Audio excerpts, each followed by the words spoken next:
Sa mga kapatid natin na madalas silang na-stress o nadidepress dahil lamang sa kawalan ng peace of mind, marahil itong tatlong bagay na ito na ibabahagi ko po sa bawat isa sa atin, ito ay maaaring makakatulong sa atin nang sa ganun ay magkaroon tayo ng peace of mind. Unang mga kapatid, nararapat panatilihin ang pagiging matapat natin mula sa ating pananalita at sa ating mga gawain. Ang pagiging matapat ng isang tao mula sa kanyang pananalita, ito ay kabilang sa gawain ng isang tao na kung saan tayo ay magkakaroon ng peace of mind. Sapagkat kapag ang isang tao ay wala sa kanya ang pagiging tapat niya sa kanyang pananalita at palagi siyang nagsisinungaling sa kanyang kapwa, yun ang nagiging dahilan na nawawala sa kanya ang peace of mind. Kaya sa isang hadis ni Propeta Muhammad sallallahu alaihi wasallam kanyang binanggit na kabilang sa kahulugan ng pagiging matapat ng isang tao ay ang peace of mind. Sabi ni Propeta Muhammad sallallahu alaihi wasallam, fa inna sidqa pumanina. Katotohanan, sabi ni Propeta Muhammad, ang pagiging matapat ng isang tao, ito ay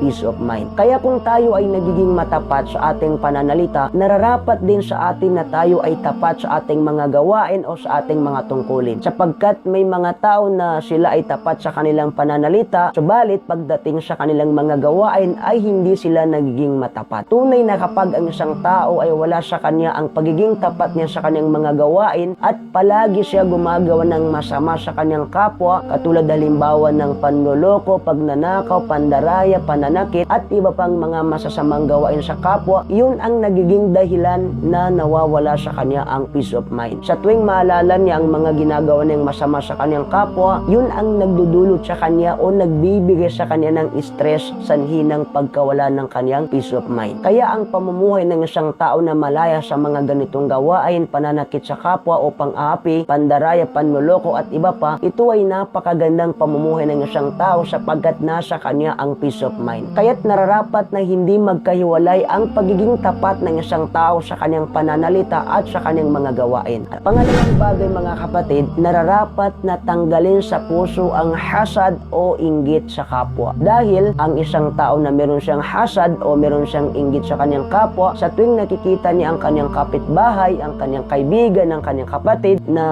umaangat sila sa kanilang buhay, ay nagkakaroon ng stress ang tao na yun na naiinggit sa kanyang kapitbahay o sa kanyang kapatid dahil lamang sa mga bagay na kanyang kinakainggitan sa kanyang kapitbahay. Ibig sabihin mga kapatid, yung mga tao na naiinggit, ayaw nila na meron kang marating sa buhay, ayaw nila na meron kang matapos, gusto nila ikaw ang nasa pinaka-ibaba pagdating sa hanap buhay. Ang mga tao na naiinggit ay hindi sila napapalagay kapag nakikita nilang umaangat ang kanilang kapitbahay o di kaya ang kanilang mga kaibigan. Paano nga ba mawawala sa isang tao ang hasad o inggit niya sa kanyang kapwa? Ang pinakamainam na gagawin ng isang tao kapag siya ay naiinggit sa kanyang kapwa ay yung mga tao na kinakainggitan mo, ipagdua mo sila kay Allah subhanahu wa ta'ala sa mga mabubuting bagay. Kung nakikita mo silang umaangat sa kanilang buhay, ipagdua mo sila kay Allah subhanahu wa ta'ala, ya Allah, mas lalong paangatin mo ang kanilang pamumuhay. Sa ganung paraan mga kapatid ay sinusubukan ng isang tao na matatanggal sa kanyang puso ang sakit na hasad. Meron silang kasabihan na masarap mamuhay kapag ang isang tao ay wala siyang kinakainggitan na ibang tao. At bilang pangatlong bagay mga kapatid, nararapat sa isang tao na marunong kang makontento, magpasalamat sa anumang bagay o biyaya na ipinagkaloob sa iyo ni Allah subhanahu wa ta'ala. Kapag ang isang tao ay wala sa kanyang puso ang contentment, yun ang nagiging dahilan na wala sa kanya ang peace of mind. May mga tao na ang kanilang mindset na ang peace of mind ay matatagpuan lamang ng isang tao kapag siya ay nasa marangyang pamumuhay. Kapag ikaw daw ay mayaman, ay doon mo matatagpuan ang peace of mind. Subalit, ang sabi ni Propeta Muhammad sallallahu alaihi wasallam, laysal gina an kathratil ardi walakinnal gina ginan nafs. Ang tunay na mayaman na isang tao ay hindi sa pamamagitan ng dami ng pera, dami ng salapi,